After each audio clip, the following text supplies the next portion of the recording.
My name is Marcus Chen and I'm 24 years old. What I'm about to tell you isn't a story about forgiveness or second chances. This is about the moment my parents realized they'd thrown away something priceless because they couldn't see past a price tag. This is about the night my father stood in a crowd of 800 people and watched me become everything he said I'd never be. Before I tell you about that launch event, when Dad's voice cracked trying to call my name and I walked past him like he was invisible, I need to take you back to the beginning. Back to the house on Willow Creek Drive, where my parents calculated my worth down to the dollar and decided I wasn't a worthwhile investment. I grew up in a middle-class suburb of Seattle, the younger of 2 children. My older brother, David, was 17 when this story begins. A straight-A student, varsity baseball captain, already accepted to Stanford on a partial academic scholarship. He was everything our parents wanted. Naturally gifted, self-motivated, impressive on paper. I was the opposite. I struggled in school, especially with reading and math. What we didn't know until much later was that I had undiagnosed dyslexia and ADHD. All my parents saw was a kid who needed constant help, constant support, constant resources just to maintain C's and B's. "Why can't you be more like your brother?" my mother, Patricia, asked at least once a week. David never needed a tutor. David never needed extra help. Why do you have to make everything so difficult? My father, Richard, was more direct. "We're paying $200 a month for tutoring and your grades are still average. That's $2,400 a year on mediocrity. Do you know what that money could be doing if we invested it?" The only place I excelled was music. I'd started piano lessons at age 6, and while I struggled to read books, I could read music like breathing. My piano teacher, Professor Elena Vasquez, said I had a gift. That my fingers understood emotion in ways that couldn't be taught. "Marcus feels music," she told my parents during one of their rare appearances at a recital when I was 11. "He has genuine talent. With the right training he could—" "How much does the right training cost?" my father interrupted. Professor Vasquez looked surprised. "Well, if he wants to pursue this seriously, he'd need to increase to 2 sessions per week, enter competitions, eventually consider a pre-college conservatory program. So thousands of dollars for a hobby." My mother's voice was flat. "He can barely pass regular school. We're not funding a pipe dream." But they did keep paying for weekly lessons, mainly because it was the one thing that kept me quiet and out of trouble. Piano became my refuge. The 1 hour each week where I wasn't stupid, wasn't struggling, wasn't a disappointment. Professor Vasquez was in her 50s, a former concert pianist from Argentina who'd moved to the States to teach. She had dark eyes that missed nothing, silver-streaked hair she wore in an elegant bun, and hands that could coax magic from any keyboard. She lived alone in a beautiful old house near the university, dedicated entirely to her students. "You have something special, Marcus," she told me every week. "Don't let anyone convince you otherwise." By the time I was 14, my parents' resentment had reached a breaking point. David was finishing his first year at Stanford, and the bills were piling up despite his scholarship. I was still struggling through 8th grade, still needing weekly tutoring for $50 an hour, still costing them money for minimal return on investment. That's literally how my father put it. Minimal return on investment. It happened on a Tuesday in April. I came home from school with my report card. 3 B's, 2 C's and 1 D in algebra. I'd actually improved from the previous semester. The tutoring was helping, but all my parents saw was the D. My father was waiting in the living room when I walked in, my mother beside him on the couch. David was there too, home for spring break, looking uncomfortable. "Sit down, Marcus," my father said. I sat in the armchair across from them, my stomach already sinking. "We've been doing some calculations," my father began, pulling out a spreadsheet. Because of course he had a spreadsheet. "Since you started struggling in elementary school, we've spent approximately $47,000 on your education. Tutors, learning specialists, testing, extra programs, supplies. $47,000. Do you know what David cost us in the same time frame? Maybe $5,000, and most of that was enrichment programs he chose, not remedial help he needed." "Richard," my mother said quietly, but she didn't stop him. "You're bringing home C's and D's despite all that investment," he continued. "Meanwhile, David's at Stanford maintaining a 3.9 GPA. Your piano lessons alone have cost us $15,600 over 8 years. For what? So you can play at 1 recital a year." "I love piano," I said quietly. Professor Vasquez says. Professor Vasquez makes money off you staying interested. My mother cut me off. Of course she says you're talented. This is her income stream. That's not fair, I protested. She really believes. Enough. My father held up his hand. We've made a decision. We're cutting off your tutoring and your piano lessons. David needs money for graduate school applications and we need to start saving for retirement. We can't keep throwing money at a child who isn't showing results. The room went silent. I looked at David, who was staring at his hands, refusing to meet my eyes. You're taking away my piano lessons? My voice came out small, broken. You're 14, my mother said. Old enough to understand priorities. We have limited resources and they need to go where they'll make a difference. David has a future in corporate law or business. You'll be fine. You'll graduate high school, get a normal job, live a normal life.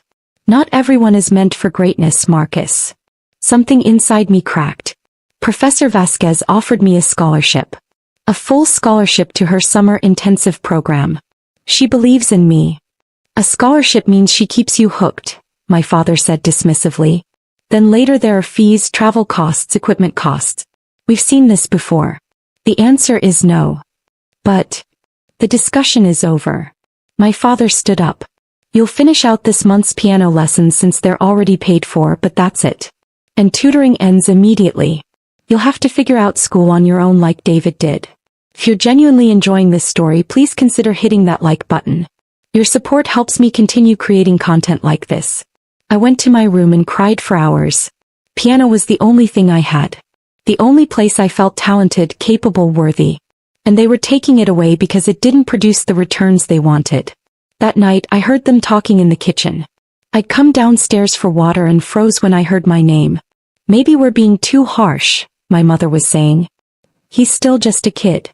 A kid who's costing us a fortune for nothing, my father replied. Patricia, be honest. Do you really think Marcus is going to do anything extraordinary? He's average. Below average considering how much help he needs. We're not being cruel, we're being realistic. David is our investment that's paying off. Marcus is a sunk cost. A sunk cost. That's what I was to my father. Not his son. Not a person with value. A failed investment. I went back upstairs, packed a backpack with clothes and essentials and wrote a note. I understand I'm too expensive. I'll figure it out on my own. Don't look for me. I left the house at 2 a.m. and walked 4 miles to Professor Vasquez's house. I slept on her porch until she found me at 6 a.m. when she came out to get her newspaper. Marcus. She was in her bathrobe, hair down, looking shocked. What on earth? I told her everything. The conversation, the spreadsheet, the $47,000 being called a sunk cost. I couldn't stop crying. Professor Vasquez led me inside, made me hot chocolate and let me talk until I had nothing left to say. Then she made a phone call. Yes, Patricia, this is Elena Vasquez. Marcus is at my house. He's safe. We need to talk. My parents arrived an hour later. They didn't look worried, they looked annoyed. Like I'd created an inconvenience. Marcus, you can't just run away because you don't like our decisions, my mother started immediately. Get your things. We're going home. Actually, Professor Vasquez said calmly, I'd like to speak with you both first. Marcus, would you wait in my studio? I went into the music studio. A beautiful room with a grand piano, walls lined with instruments and awards, and closed the door. But I could hear everything. Do you have any idea what you've done to that child? Professor Vasquez's voice was sharp, angry in a way I'd never heard from her. Telling him he's not worth investing in? That he's too expensive to love. You don't understand, my father said. We have limited resources and 2 children. We have to make choices. You have unlimited cruelty apparently. Marcus is a brilliant musician. I've taught for 30 years and I've never had a student with his natural gift for emotional interpretation. He could be extraordinary. With all due respect, Professor, my mother said coldly, you're biased. You want to keep teaching him. I offered him a full scholarship to my summer program. No cost to you. I've offered to teach him for free if money is the issue. I've done everything but beg you to let this child pursue his gift. And you're cutting him off anyway because he's not like his brother. There was silence. He told you about the scholarship offer? My father finally said. He's been trying to tell you for weeks, but you won't listen. You're so focused on spreadsheets and return on investment that you can't see your own son. And now he's so convinced he's worthless that he ran away at 2 a.m. rather than live in a house where he's treated like a failed business venture. We're doing what's best for our family, my father said, but his voice was less certain. No, you're doing what's easiest for you. And when Marcus does become something extraordinary, which he will with or without you, you'll regret every word you said to him. Every dollar you begrudged. Every moment you chose calculation over compassion. Is he putting you up to this? My mother asked sharply. Making himself the victim? I'm putting myself up to this. Because someone needs to advocate for this child. Now I have a proposal. Let Marcus stay with me. I'll take full financial responsibility. I'll cover his living expenses, his education, everything. You won't have to spend another penny on your sunk cost. The silence stretched so long I thought they'd left. You want to take custody? My father finally said. If necessary, yes. I'm licensed as a foster parent. I did it years ago for other students in need. I can make it legal if you agree. Marcus deserves to be somewhere he's valued. Another long silence. Fine. My mother's voice was tight, defensive. If he wants to throw away a perfectly good home for a fantasy, let him. We tried our best. We gave him opportunities. If he's too stubborn to appreciate what we've done. You've done nothing but damage, Professor Vasquez cut her off. Now get out of my house. I heard the front door slam. Footsteps approached the studio. Professor Vasquez opened the door, her face composed but her eyes bright with unshed tears. Marcus, you're going to live with me now. If that's what you want. They really just left me? I whispered. They did. And sweetheart, I'm so sorry. But their failure to see your worth says everything about them and nothing about you. You're staying here, we're going to prove them all wrong, and you're going to be magnificent. Do you trust me? I nodded, unable to speak. Good. Now we have work to do. You have talent, but talent needs discipline. Structure. Dedication. Are you ready to work harder than you've ever worked? Yes. Then let's begin. The legal process took 3 months. My parents signed custody papers without contest, officially giving me up. David called once to say he was sorry that he'd tried to talk them out of it, but he had finals and couldn't get involved. I told him I understood, but we both knew it was a lie. He chose not to get involved. My parents sent one email after everything was finalized. When this music dream falls apart and you need real help, don't expect us to bail you out. You made your choice. I never responded. Professor Vasquez, I started calling her Elena after the adoption was finalized. Transformed my life. She set up a structured routine. School from 8 to 3, homework and tutoring from 4 to 6. She hired a specialized tutor who actually understood dyslexia.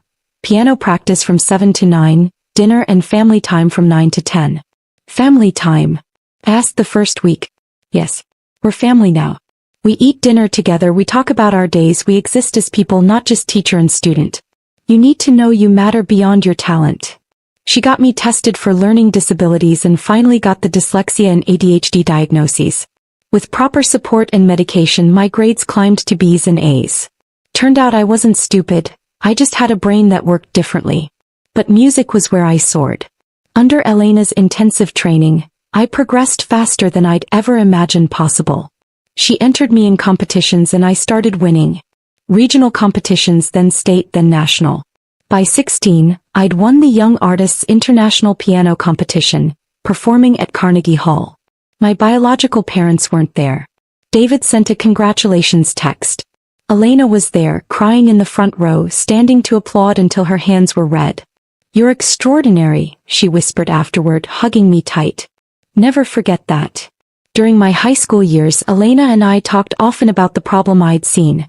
Talented kids from low-income families who couldn't afford instruments, lessons, or program fees. Kids like me, but without someone like Elena to rescue them. Why can't we create something? I asked during dinner one night when I was 17. A program that gives free instruments and lessons to kids who can't afford them? Elena's eyes lit up. That's a beautiful idea. But it takes funding, organization, infrastructure. So we start small. We fundraise. We get donations. We build it. Drop a comment and let me know where you're watching from. Your support means everything. That conversation planted a seed. We started researching nonprofit structures, funding models, similar programs. Elena introduced me to people in the music education world. I spent my senior year of high school developing a business plan for what I called Harmony Bridge, a nonprofit that would provide free music education to underprivileged youth. I was accepted to Juilliard with a full scholarship. During my 4 years there studying piano performance and arts administration, Harmony Bridge grew from an idea to a reality. Elena and I officially incorporated it as a 501c3 my sophomore year. We started with a single program in Seattle serving 30 kids. By the time I graduated, we had programs in 5 cities serving over 500 students. But I wanted more. I wanted to scale Harmony Bridge into something transformative, national, undeniable. After Juilliard, I spent 2 years working as a performer and private instructor, saving every penny while growing Harmony Bridge on nights and weekends. Elena had retired from university teaching to run Harmony Bridge full-time as executive director. I was founder and creative director, handling program design and fundraising. We were operating on a budget of $400,000 annually, funded entirely through small donations and grants. It was enough to serve 800 students across 7 cities. But I had a vision for serving 10,000 students. For that, we needed serious money. When I was 23, I attended a philanthropy conference in New York. During a panel on education innovation, I met Victoria Brennan, a tech billionaire who'd made her fortune in educational software and now ran a foundation focused on youth development. During the networking reception, I approached her. Ms. Brennan, I'm Marcus Chen, founder of Harmony Bridge. We provide free music education to underprivileged youth. I'd love 2 minutes to tell you why this matters. She looked at me, young, earnest, probably the 100th person who'd pitched her that day, and said, "You have 1 minute. Impress me." I was kicked out by my parents at 14 because they decided I wasn't worth the investment. My piano teacher adopted me and showed me that talent isn't about money, it's about access and belief. Harmony Bridge has transformed 800 kids' lives in 2 years on a shoestring budget. With real funding, we could reach 10,000 kids annually. Kids who will become musicians, teachers, creators. Kids who'll transform their communities the way I'm transforming mine. That's not just music education. That's generational change. Victoria studied me for a long moment. Where did you go to college? Juilliard. Full scholarship. Impressive. Send me your deck. If the numbers work, we'll talk. I sent the pitch deck the next morning. 2 weeks later, I received an email. Let's meet. Bring your executive director. Elena and I flew to San Francisco. Victoria's foundation offices were stunning, glass and steel with views of the bay. We presented our vision, a $25 million capital campaign to expand Harmony Bridge to 30 cities over 5 years, serving 10,000 students annually with free instruments, lessons and performance opportunities. Victoria asked tough questions. She challenged our cost models, our scalability plans, our impact measurements. Elena and I had answers for everything. We'd spent years preparing for this moment. At the end of the 3-hour meeting, Victoria leaned back in her chair. I started coding at 12 because a teacher gave me access to a computer I couldn't afford. That access changed my life. I see the same thing in your model. You're not just teaching music, you're opening doors. I'm in for $15 million seed funding. But I want 2 things in return. My heart stopped. $15 million? 1. You stay as founder and face of the organization. This story starts with you and people need to see that. 2. You launch publicly with an event that showcases your students and tells your story. Make people care. Make them donate. Turn this into a movement. We can do that, Elena said, squeezing my hand under the table. Then let's change some lives. The contract was signed within a month. With $15 million in funding, we launched an aggressive expansion plan. We hired staff, secured partnerships with schools and community centers, and recruited master teachers. We designed a launch event for 10 months later, a gala concert at the Seattle Symphony Hall featuring Harmony Bridge students alongside professional musicians. The event would mark our official national launch. Media would be there. Donors. Politicians. Anyone who mattered in arts and education. And somehow my biological parents found out about it. The invitation list for the Harmony Bridge launch gala was carefully curated. 800 guests, including major donors, education leaders, politicians, arts organizations and press. Tickets started at $500 with VIP tables at $10,000. Every penny went to program funding. I hadn't thought about my biological parents in months. I'd been too busy with expansion plans, hiring, and event preparation. They were part of a past I'd moved beyond. 3 weeks before the launch, I received an email from an address I didn't recognize. richard.chin2847@gmail.com. Marcus, this is your father. We saw the news about your nonprofit launch. We're very proud of what you've accomplished. We'd like to attend the event and support you. Can you add us to the guest list? Dad. I stared at that email for a full hour. Proud? Support?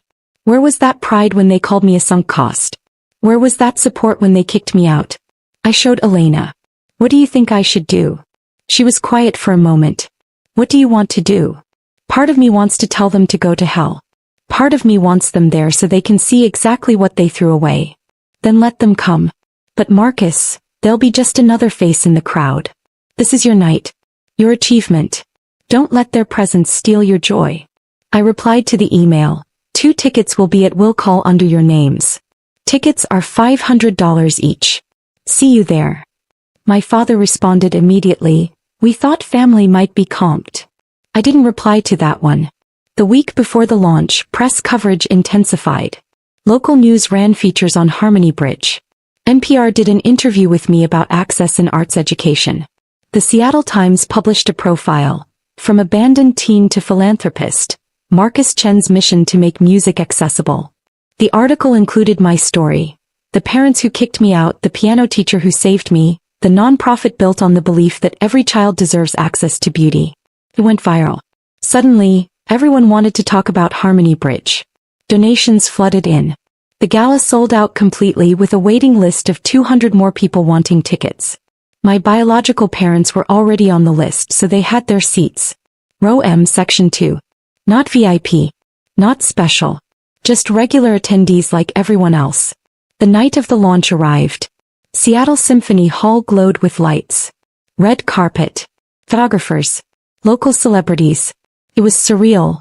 This kid who'd been called worthless was now the center of attention for creating something that mattered. I wore a custom black suit. Elena wore an elegant navy gown. We stood in the VIP reception area before the show, greeting major donors and press. Victoria Brennan was there along with the mayor, several state legislators, and executives from major foundations. You did it, Elena whispered to me at one point, her eyes bright with tears. Look at this. Look at what you built. We built, I corrected. I'm nothing without you. The program was designed to be powerful. First half, Harmony Bridge students performing, kids from tough neighborhoods, foster care, homeless shelters, all playing instruments we'd provided, showcasing talent that would have gone undiscovered without access. Second half, professional musicians joining students in a collaborative concert. Then my keynote speech and the official campaign launch. As showtime approached, I did a final check backstage. 12 student performers ages 8 to 17, all dressed in formal concert attire we'd provided. They were nervous and excited, some of them performing on stage for the first time. You're going to be amazing, I told them. Remember why we're here. To show the world that talent has nothing to do with money. You're proof of that. Go out there and play like you own that stage. They did. The first half was transcendent. An 11-year-old girl from a domestic violence shelter played Chopin with such delicate emotion that people openly wept. A 15-year-old boy who'd been living in his car 6 months ago performed an original jazz composition that brought the audience to its feet. Every single student was brilliant. During intermission, I stayed backstage preparing for my speech. Elena found me pacing. They're here, she said quietly. Your parents. I saw them in their seats. They both look, I don't know, uncomfortable. Good. The second half began. Professional musicians from the Seattle Symphony joined our students for collaborative pieces. The visual was powerful, world-class performers treating these kids as equals playing side by side. It made the statement we wanted. Talent deserves respect regardless of circumstance. Then it was time for my speech. The lights dimmed. A video began playing on the screens. Highlights from Harmony Bridge programs, testimonials from students and parents, statistics on the impact of arts education. Then my introduction. Ladies and gentlemen, Please welcome the founder of Harmony Bridge, pianist and advocate for music education equity, Marcus Chen. The applause was thunderous as I walked onto the stage. 800 people on their feet. I reached the podium, adjusted the microphone, and looked out at the audience. I found Elena first, front row center, already crying. I found Victoria Brennan smiling proudly. I found the mayor, legislators, donors who'd believed in this vision. And I found my parents. Row M, section 2. My mother looked older, worn. My father had gained weight, lost more hair. They both looked overwhelmed, like they couldn't quite believe this was real. My father's eyes met mine. He opened his mouth like he was going to say something, call my name, try to get my attention, but no sound came out. His voice cracked silently, lost in the vastness of the hall. I looked away. 10 years ago, I began, my voice steady and clear. I was told I wasn't worth investing in, that I was too expensive, that the money spent on my education, on helping me pursue what I loved, was wasted because I wasn't showing the right kind of results. The audience was silent, hanging on every word. I was 14 years old when my parents kicked me out of their house because keeping me cost too much. They had another child who was succeeding in traditional ways, and I was the one who needed tutoring, who needed accommodations, who needed support to pursue music. I was told I was average. Below average. A sunk cost. I could see people in the audience reacting, glancing around, probably trying to figure out if my parents were present. Some had read the news articles and knew this story. But one person saw something different. My piano teacher, Professor Elena Vasquez. I gestured to Elena and the spotlight found her. Didn't see a cost. She saw a child with talent and no support. She took me into her home, adopted me, and gave me the opportunity to pursue my gift. She invested everything in me, not because she expected returns, but because she believed every child deserves the chance to discover their potential. Elena was crying openly now, hand pressed to her heart. Elena taught me that access changes everything. That talent exists everywhere, but opportunity does not. That there are thousands of kids like me, brilliant, creative, passionate kids, who will never discover their gifts because they can't afford a $30 used guitar or a $50 piano lesson. Harmony Bridge exists to change that. To give those kids what Elena gave me, a chance. The applause started, building to a roar. I waited for it to quiet. Tonight we're launching a $25 million campaign to bring Harmony Bridge to 30 cities. To serve 10,000 students annually. To provide free instruments, free lessons, free access to the transformative power of music education. We're not just teaching kids to play instruments, we're teaching them they matter. That they're worth investing in. That their dreams are valid even if they don't fit traditional definitions of success. More applause. I could see people pulling out phones, probably to donate. To everyone who's supported Harmony Bridge, our donors, our volunteers, our partner organizations, thank you. You're changing lives. You're opening doors. You're telling kids they're worth it. I paused, looking directly at my biological parents for the first time since starting this speech. And to anyone watching who's ever been told they're not worth the investment, you are. Your worth isn't measured in dollars or traditional success metrics. You deserve support, opportunity, and belief. Don't let anyone convince you otherwise. The audience stood applauding. The sound was overwhelming, powerful, validating. I glanced once more at my parents. My mother was crying. My father sat frozen, his face pale, one hand pressed to his chest like he couldn't breathe. Around them, people who'd clearly figured out who they were giving them looks ranging from pity to disgust. They'd come hoping for, what? Recognition? Reconciliation? A chance to claim some credit for my success? Instead, they got to sit in a room full of people who now knew exactly what they'd done. Who knew they'd abandoned their child because he was too expensive. Who knew they'd chosen spreadsheets over their son. I walked off stage to a standing ovation. The rest of the evening was a blur of congratulations, handshakes, photos. Donors pledging money. Students thanking me. Elena hugging me so tight I could barely breathe. I'm so proud of you, she whispered. So incredibly proud. I never spoke to my parents that night. They didn't approach me, probably too ashamed, too aware of the eyes on them. I saw them leaving early during the reception, slipping out side doors like they were escaping. Good. The launch was a massive success. Between the gala and subsequent media coverage, we raised $8 million in the first week. Combined with Victoria's seed funding and other major gifts, we exceeded our $25 million goal within 6 months. Harmony Bridge expanded rapidly. Within a year we had programs in 25 cities. Within 2 years, we were serving 8,500 students annually. The impact was measurable and profound. Students' grades improved, self-confidence increased, college enrollment rates rose. We were changing lives. My biological parents tried to contact me exactly once more. 3 days after the launch, I received a long email from my father. I've never shared it publicly, but I'll share excerpts here. Marcus, I don't know how to begin this. Your mother and I were at your event. We were so proud but also devastated. Sitting in that audience, hearing you tell our story, seeing what you've become, we realized the magnitude of our mistake. We treated you like a business decision instead of our son. We prioritized money over you. We were wrong. Terribly, unforgivably wrong. I know we don't deserve forgiveness, but I'm asking anyway. Can we talk?